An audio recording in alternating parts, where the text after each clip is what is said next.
Hi guys, this is Youva Originals and today we are going to make a canvas painting. So let's get started. I think I would like to draw a money plant.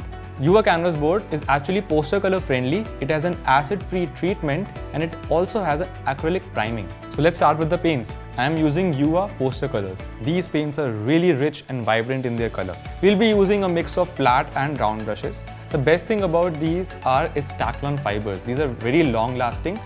I'll be painting some abstract patterns in the background. To do this, I am using a flat brush. Now we are done with the painting part. All we have to do is just outline it with a fine liner. Now we have finished our planter. All we have to do is make the strings that are hanging it.